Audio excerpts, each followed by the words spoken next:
the promise to secure our homeland and deport violent alien criminals from our communities.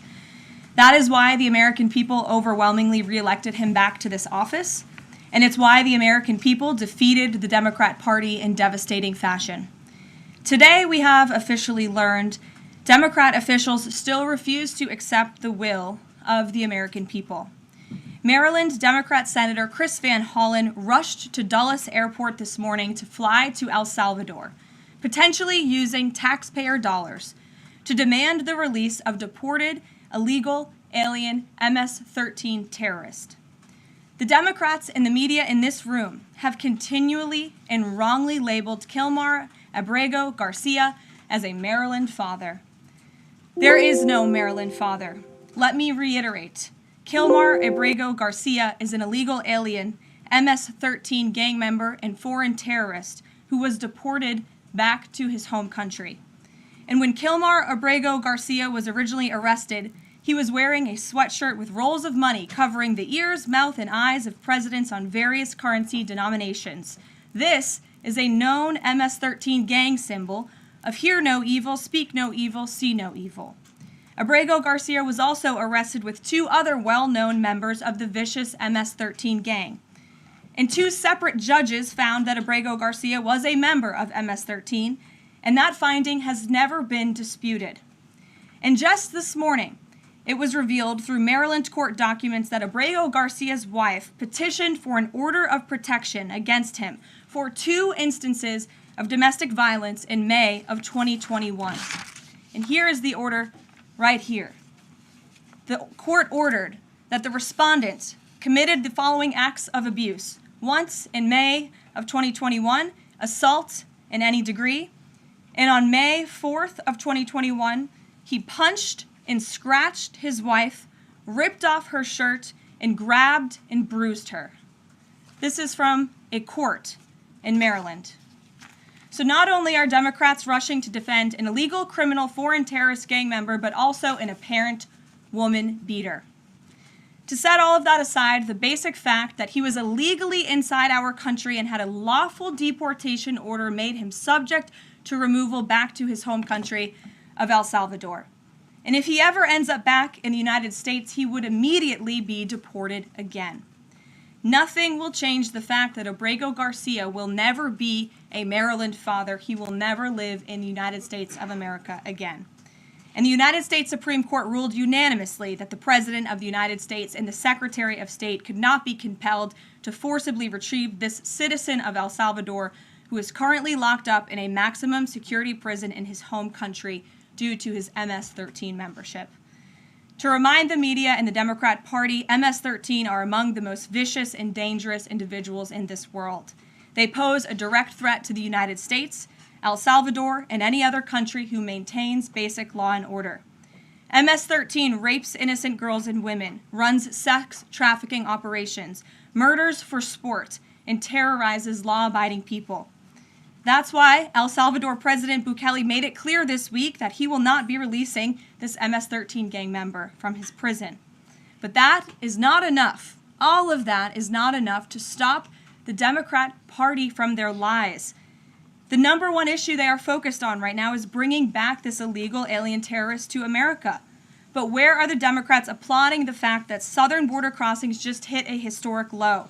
Where are the Democrats supporting our brave men and women of law enforcement who are putting their lives on the line every single day to arrest the violent illegal alien invaders that the previous administration allowed into our country? And where are the Democrats when innocent Americans are victimized by illegal criminals that Joe Biden let in?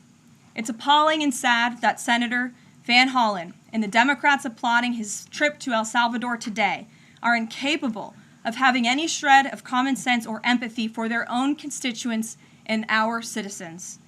Nobody knows this more than the woman standing to my right, Patty Morin, whose beautiful daughter Rachel was brutally maimed and murdered at the hands of an illegal alien in August of 2023. Patty no longer has her daughter because of the failed Democrat Party's open border, and these are policies that President Trump is bringing an end to. Patty should not have to be here today, but she is, and we are grateful and we are honored for her willingness and her request to share her powerful story with the world. Thank you, Patty, for being here. Thank you. A lot of you don't know the whole story about Rachel and about the crime that was committed against her. Even us, her family, we didn't know all the details. They kept most of it close to their chest, the detectives, because they didn't want to do anything to hurt the case. They wanted to keep the integrity of the case, so they kept everything close. I sat for the last 2 weeks in her trial, and we saw layer upon layer upon layer of evidence against the accused, an illegal immigrant from El Salvador. And the things that we thought, well, maybe this might have happened, we didn't know. But when we were at the trial, we got all the puzzle pieces. And I want to share some of those things with you. You know that Rachel's a 37-year-old mother. She has 5 children. We've walked the trail for the last 25 years that we've lived in Maryland. It's a safe place for our family. It's where we go to get a little bit of New England, because that's where we're from, New England. When she went on that trail that day, she was not planning on dying. She wasn't planning on walking to her death. She was planning on going to the grocery store with her girls afterwards. Victor Martinez, he waited for her. He waited for her to come closer. He saw her. He saw that there was nobody around. He attacked her. He dragged her 150 feet, blood gushing from her head. It left a 150-foot trail of her blood to the culverts, where he picked her up, he threw her against the wall of the tunnel, and he raped her. But before he did that, he stopped on that trail, and rocks, still stained with her blood, he used them to hammer her head against those rocks. They say at least 20 times they could count the cuts in her head.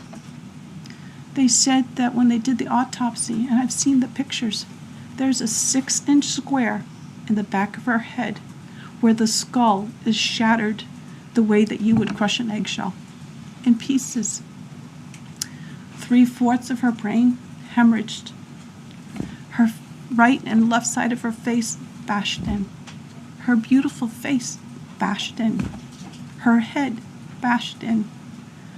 Broken bones, fractures. He takes and he drags her some more. He drags her through the thorn bushes. She has all the scrapes and cuts on her body. There wasn't 1 inch of her body that didn't have some kind of injury, whether it's bruising, broken bones, contusions, the scratches. She had a fractured rib, fractured nose, fractured skull. And then he takes her into the tunnel, and he picks her up. He throws her against the wall. Blood is gushing from her head. Her hair is soaked in blood. And they showed us pictures of her body against the wall, outlined. The blood outlined her body. And you could see where the blood ran down around her as he was raping her. And then he threw her down and raped her some more. And then he strangled her because he didn't want her to be able to live to tell the story. They said that when they did the autopsy on her neck, that one of the things they do is they open up the neck and they look to see how far the injury is. And they went all the way down as far as an injury is possible, hemorrhaging in the muscles, because of how strong and violent the group was around her. These are the kind of people that have no compulsion. Like, to them, this is nothing. And when he was sitting in the courtroom, he actually looked like he thought he was going to be set free. There was no remorse on his face at all. This person took my daughter so violently and so gruesomely and so graphically that they sealed the pictures, because I don't want my granddaughters to see these pictures. These are the kind of criminals President Trump wants to remove from our country. These are the kind of criminals that we need to remove from our country.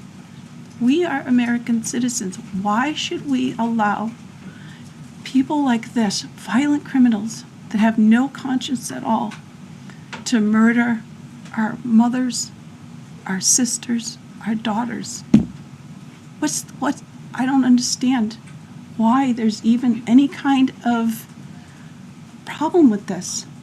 And it's not that it's political, like the left or the right, although I understand different parties have used it in the past. But we have to look at it as we are American citizens. We need to protect our families, our borders, our children. I don't care about politics. Well, I do, but I want to preserve life. And that's the only reason why I have taken and spoken about Rachel all this time. If you're a mother here in the room, can you imagine standing there alive? You're alive, and someone comes and puts their hands into your chest and rips out your heart? That's what it feels like. It feels like a part of you is being ripped out of you. You can't even describe the pain. Just like you can't describe to your husband what it feels like to carry a baby in your womb, or to feel those first kicks, or to know just intuitively if it's a boy or a girl. It's only a thing that a mother knows. Why are we not protecting the American citizens? It's just common sense. Why are we not protecting our children? And to have a senator from Maryland who didn't even acknowledge or barely acknowledged my daughter and the brutal death that she endured, leaving her 5 children without a mother and now a grandbaby without a grandmother, so that he can use my taxpayer money to fly to El Salvador to bring back someone that's not even an American citizen. Why does that person have more right than I do, or my daughter, or my grandchildren? I don't understand this. Thank you. Thank you. Thank you. And I just want to say that as a mother and as an American citizen, the president and our entire team, and I hope people in this room are grateful for your willingness to come here and your request to share your daughter's story. And I think the country hears you loud and clear. So thank you. Does anyone have any questions for Patty or for me? No? I have a question. No? Anybody? Okay.